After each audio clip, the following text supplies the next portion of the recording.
ታዲያስ አዲስ ጤና ይስጥልኝ እንዴት ነህ? አብሮ ይስጥልን የዘወትር አድማጭ ተመልካች ዳዊት ከሳውዝ አፍሪካ። ዳዊት እንዴት ነህ? እሺ ስለደወልክ ደስ ብሎናል። በዋናነት ያው ደህንነታችሁን ነው የምንፈልገው። ቀደም ሲል በጣም ብዙ ሌሎች አድማጮችን ተመልካቾችን ስናናግር ነበርና አንተ የትኛው ከተማ ላይ ነው ያለኸው? ያለው ስሜት ምን ይመስላል የሚለውን እስኪ ንገረን። እንግዲህ ያው ከዚህ በፊትም አድማጭ ተመልካች ዳዊት እባላለሁ ከጆሃንስበርግ ነው የምደውለው። እሺ የጆሃንስበርግ ነው የምኖረው። ያው ባለፉት 2 ቀናት ትናንትናና ዛሬ የነበሩት ድባቦች ከትናንትናው ዛሬ ቢሻልም እስካሁን ድረስ ግን የሱቆች መዘጋትና ወጥቶ አለመስራት ከነገሮች መደበቅ መከልከል ላይ ያለ ነው። ሁላችንም በጣም አስፈሪ ነበረ። በእርግጥ የሳውዝ አፍሪካ መንግስትና ፖሊስን በዚህ አጋጣሚ መስገን እንወዳለን። ሊፈጠር የሚችሉትን ትልልቅ ጉዳዮችና ችግሮችን መግታት ችሏል። የሰው ህይወት ባይጠፋም በንብረትና በአንዳንድ እንትኖች ሀብትና ንብረት የደረሱ ጉዳቶች አሉ። ግን ይህንን የሚባል ያህል ባይሆንም ስፔሻሊ እኔ ባለሁበት በጆሃንስበርግ ከተማ የነበረው የወታደርና ፖሊስ ጥምረት ነገሮችን ሊያደርጉ ይችላል እንጂ ሊደርስ የሚችለው ጥቃት በጣም ከባድ ነበር። ምናልባት የኢትዮጵያውያን ብቻ ነው አሁን ጉዳት ከደረሰባቸው ሱቆች ወይም ንብረቶች መካከል የኢትዮጵያውያን ብቻ ነው ወይንስ የሌሎች ሀገራት አፍሪካ ሀገራት ዜጎችም ይገኙበታል? በይበልጥ ጥቃቱ እየደረሰ ያለው ኢትዮጵያና ሶማሌዎች ላይ ነው። ምክንያቱም እነሱ እኛ በጣም ጠንካራ ሰራተኞች ነን ማለት በስፓዛ ወይም ደግሞ በሱቆች ላይ ነው የምንሰማራው እና ሱቆችን በገንጥለው በሚገቡበት ጊዜ የተለያዩ ምርቶችን ያገኛሉ፣ ስቶኮችን። ስለዚህ ያንን ነው የሚፈልጉት እነሱ ዘርፈው ነው መብላት የሚፈልጉት። ስለዚህ ትልልቅ ዌርሃውሶች አሉ እነሱ ዘርፈው በመግባት አሁን ምስሉ ላይ እንደምትል እንደዚህ አይነት ጉዳዮች የሚፈጸሙት እና በጣም ተጠቂ የሆኑት ኢትዮጵያውያንና ሶማሊያን እንዲሁም ኤርትራውያን ወንድሞቻችን ናቸው። ቅድም አንድ እዛው ሳውዝ አፍሪካ ጆሃንስበርግ ያለው ወንድማችንን ስናናግረው በብዛት የሰነድ አልባ የሆኑ ዜጎች ናቸው ኢትዮጵያውያን ኦር የሌላ ሀገራት ዜጎች ንብረት ነው የሚዘረፈው የሚል ነገር ነግረውናልና አንተስ ምን ትላለህ? ወረቀት ያላቸው ሰዎች ንብረታቸው እየተነካ አይደለም? በዚህ መልኩ ያለው ነገር ሂደት ምን ይመስላል? እዚህኛ ግልጽ ወይም ደግሞ ለማጥራት እንዲያስ ወረቀት ያለው የሌለው አይደለም። ሱቅ ያለው በሙሉ መዘረፍ የሚቻል ከሆነ ይዘረፍበታል። ምንም የምታድኙም ነገር የለም። ምክንያቱም የሳውዝ አፍሪካ መንግስትና ወታደሮቹ ይህን ነገር ጥቃቶች እንዳይፈጸም ባይከላከሉ ኖሮ ከዚህ በበለጠ በህይወትም በንብረት ላይ ትልቅ ዳሜጅ ይፈጠር ነበረ። ግን ቅድም ለማንሳት እንደሞከርኩትም ወረቀት ስላለሽም ስለሌለሽም አይደለም። ጥቃቱ ስደተኛ ወይም ደግሞ ስደተኝነትን በመጥላት የሌላ ሀገር ሰዎችን ዜጎችን በመጥላት ስራችን ወስዶብናል በሚል ተልካሻ ምክንያት የተፈጠረ ጉዳይ ነው እንጂ ይህንን ያህል የሚያስኬድም አልነበረ። ምክንያቱም እኛ የምንሰጠው አገልግሎት ቺፕ ሌቨር ሆኖ በየቤቱ የምናደርሳቸው ነገሮች ይበልጣሉ። ርካሽ ዋጋ ነው የምንሸጠው። ህዝቡን ባገናዘበ ፍጆታ ነው የምናቀርበው። ያንን ደግሞ መንግስትም ያውቃል፣ ተጠቃሚም ደግሞ ህብረተሰቡም ያውቃል። ግን ቅድም ከላይ ለማንሳት እንደሞከርኩት የፖለቲካ የነሱ የራሳቸው የፖለቲካ ጡዘት ያመጣው ውጤት ነው ብዬ ነው የማስበው። ስለዚህ እንደ መፍትሄ አሁን በጣም ብዙ ሀሳቦች ይነሳሉ። የኢትዮጵያ መንግስትም ዲፕሎማቲክ በሆነ መንገድ ነገሩን መፍትሄ እንዲያገኝ ጥረት እንዲያደርግ ይነሱ ሀሳቦች አሉ። የሀገሪቱ መንግስት የሚጠበቅበት ኃላፊነት አለ። የሚሉ ሐሳቦች ይነሳሉና አሁን ሱቅ ዘግታችሁ ቁጭ ብላችኋል እንደ መፍትሄ ሊሆን ይችላል ብላችሁ የምታስቡት ነገር ምንድነው?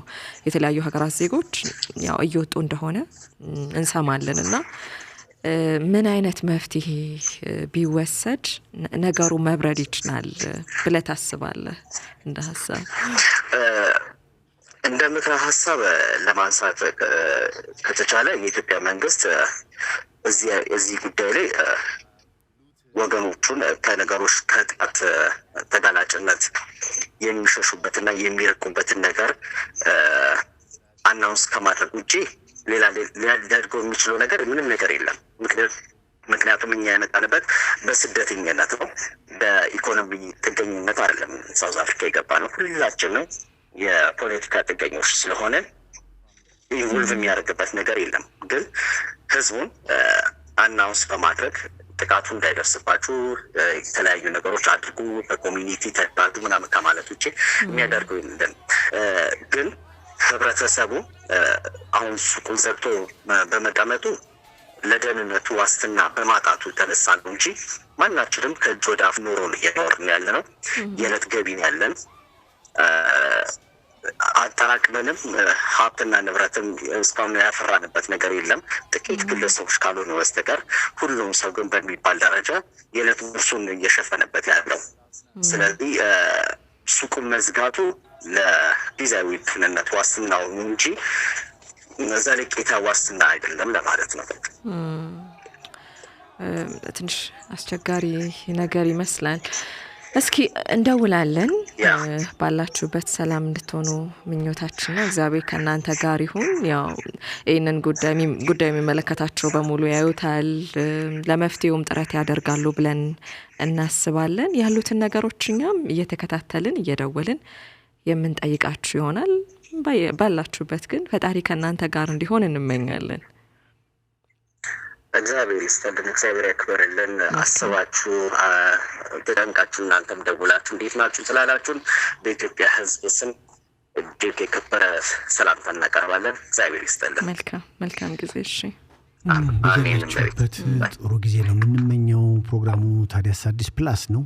በዩቲዩብ ባሉት አማራጮች ሁሉ አለ። ቀደም ሲል እንግዲህ ከደቡብ አፍሪካ ኢትዮጵያን ያሉበት ሁኔታ ምን ይመስላል የሚለውን ትላንትናና ዛሬ ያለው ነገር ትንሽ ውጥረቱ ስለተባባሰ ዝርፊያም ስላለ ከዛ አንፃር እንዴት ናቸው ለማለት ነበር የደወል ነው። ያው የዝርፊያውን ቪዲዮ እያየ ነው። በጣም ይገርማል። ማለት በዚህ ልክ እንደዚህ አምሮአቶ አሁን እዚህ ምስሉ ላይ እንደምናየው አይነት ባህር ያላቸው ከሆኑስ በትክክልም አሁን ከሌሎች ሀገራት የሄዱት ዜጎች ቢወጡ እነሱ ሰርቶ ይበላል ይቀየራሉ፣ ራሳቸውን የመለወጥ ፍላጎት ያላቸው ወይ የሚለው ነገር ሁሌም እኮ የሆነ ነገር ማድረግ ሲያቅተን ያንን ነገር ባደረጉ ሰዎች ላይ ጣት የመቀሰርና ኮምፕሌን የማድረግ ባህሪ የሰዎች ተፈጥሮ ነውና ብዙ ሰዎች ሁሌ የሆኑ ሰዎችን የሚተቹ ወይም ደግሞ ልክ አይደለም የሚሉ እነዚያ ሰዎች የሰሩትን ነገር ሊያፈርሱ የሚፈልጉ ሰዎች ራሳቸው ቢውልድ ማድረግ ያልቻሉትን ነገር ያ ሰው ስላሳካባቸው ነውና ምናልባት ያንን ነገር ማድረግ ይችላሉ። የራሳቸው መሬት ነው፣ የራሳቸው ሀገር ነው። እንደውም ከነዚህ ከስደተኞቹ በተሻለ አይደለም አንድ ቦታ ላይ፣ ምክንያቱም ሀገራቸው ነውና ስንፍና የሚወልደው ይሄ እንደ ምቀኝነት፣ ተንኮል በለው አላቅም እንደዚህ ያሉ ባህሪያትና ማንነቶች ከራስ አልፎ ምን ያክል ሰርቶ ለማደር የሚተጋውን ሰው እንደሚጎዳ የምናይበት ነውና በጣም ሰነፍ ትውልድ ይላሉ ትልልቅ ሰዎች አይደል? በጣም እንትን ሲሉ እና ሰነፍ ትውልዶች ናቸው እነዚህ ደቡብ አፍሪካውያን ስፔሲፊክሊ ማለት ነው። እኮ የሆነ ሴትዮ ከዚህ ወደዛ ስትሄድ በቃ አንተም ተው እንጂ ልትል ነው ብዬ ያሰብኩት ይዛ ወጣች እና ገባች እና እቃ ይዛ እየወጣች ነው። ተው የሚል አለመኖሩ በጣም አንዳንዴ አይ ቲንክ የሚሮጡት ፖሊሶች ሊመጡባቸው ሲሉ ይመስለኛል። እንደውም ያልጠበቁ የሰው የሆነን ነገር ልክ ነው ያለፋንበት ነገር። አዎ ደግሞ በዚህ ላይ አሁን ለስደተኞች ጥሩ መሆን ማን ያውቃል? ገብቶሻል? ሁሌም ስደተኛ ተቀባይ ላይኮን ይችላል። መሰደድ ሊመጣ ይችላል። ኖርም አልኖርም ጥሩ መሆን ለህሊና እንዴት ጥሩ ነው ማለት ሰው በሰውነቱ የትም ዓለም ላይ በተለይ ትራምፕ ቫይረስ የሚባለው ነገር አውሮፓን ቢኬድ እንዲህ ነው። አሜሪካም ያለው ስሜት እንግዲህ የምናየው ነው በአንዳንድ ህጎቻቸው ላይ። ደቡብ አፍሪካም እንግዲህ ይሄንኑ ነው የምናየውና አብሮ የኖረ ነው። አገልግሎት ሲሰጥሽ የነበረ ባለሱቅ ነው። በጣም ወልዷል እዛ። ግማሹ እንደውም ዜግነትም አግኝቷል። እና እውነቱን ለመናገር እንዲህ ማድረግ አግባብ አልነበረም። እንደው የፈለገ ነገር ቢመጣ በዚህ ደረጃ መዝረፍ እንደ ኢትዮጵያም ሆነም አልሆነም ያንቺ ያልሆነ ነገር ሰው በመሆን ብቻ ይገርማል። ትንሽ ሰውነት በጣም የሚገርመኝ ነገር ነው ማለት ያለንን ነገር መጠቀም ስንችል ሁሌም ለምን የተሰራን ነገር አይተን የተሰራውን ለማፍረስ እንደምንጥር አይገባኝም። ይሄ ለምን የኔ ላይ ለምን መጣችሁብኝ? ይሄ ነገር እኮ የኔ ነው። የሆነ ሰው ሰርቶ ያፈራውን ንብረት ሀብት የኔ ነው። ምንም ነገር ግን አንድ የማየው ነገር በዓለም ላይ ያለውን የኢኮኖሚ ችግር አሁን ባለፈውም እንዲሁ ባቡር ተጋጭቶ አሜሪካን ሀገር ባቡሩ የጫነውን ዕቃ እንግዲህ አስቢ፣ ሰው ተጎድቷል፣ ጉዳት አለ። ጉዳቱ ሳይሆን ያሳሰባቸው የተወሰኑ ወጣቶች ባቡሩ ጭኖት የነበረውን ቴሌቪዥኖች፣ ኤሌክትሮኒክስ ውጤቶች ከውስጥ ያወጡ ነበር።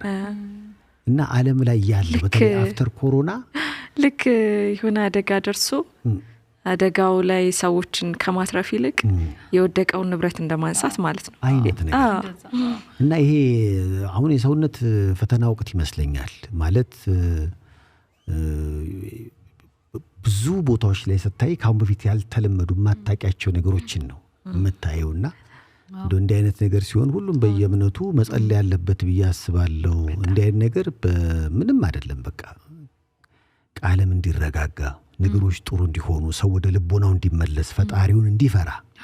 አሁን እርግጠኛ ነኝ ህገ ልቦና ቢኖረው ይሄ ሰውዬ ይሄን ዕቃ ይዞ የሚወጣው ሰውዬ ቆም ብሎ ያስባል። የማንን ዕቃ ነው? እውነት የዚህ ሰው ባይደፋኝም ወይ? ልክ ነው።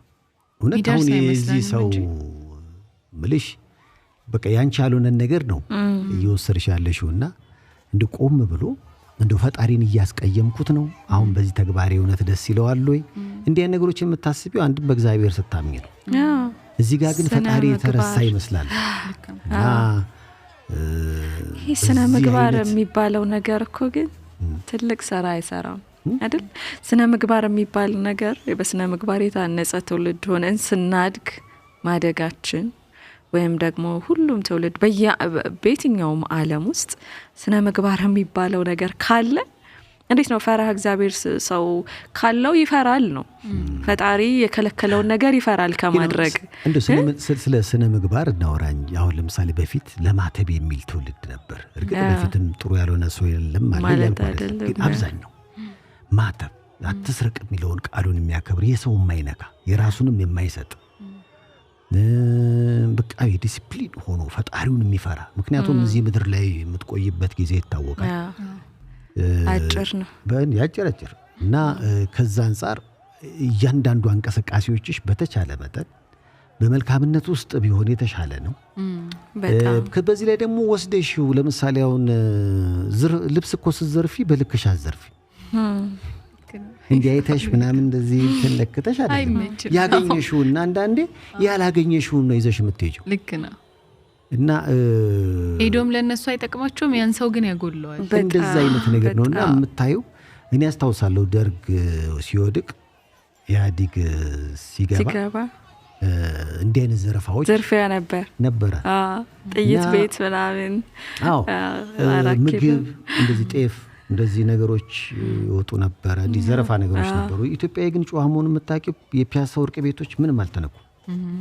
ይሄ ምልሽ አንዳንድ ቦታ ላይ እንትን ሊኖር ይችላል። ግን ምን ያህል ጨዋ ጦርም እንደነበረ ሲሸነፍ መሳሪያውን አስረክቦ አገር አልበጠበጠ ምናምን ገብቶሻል አይደል? አሸናፊው እንደዚህ በቃ የሆነ ሌላው ዓለም ላይ ቢሆን ብለሽ ስታስቢው እዚህ ስነ ምግባር ምን ያህል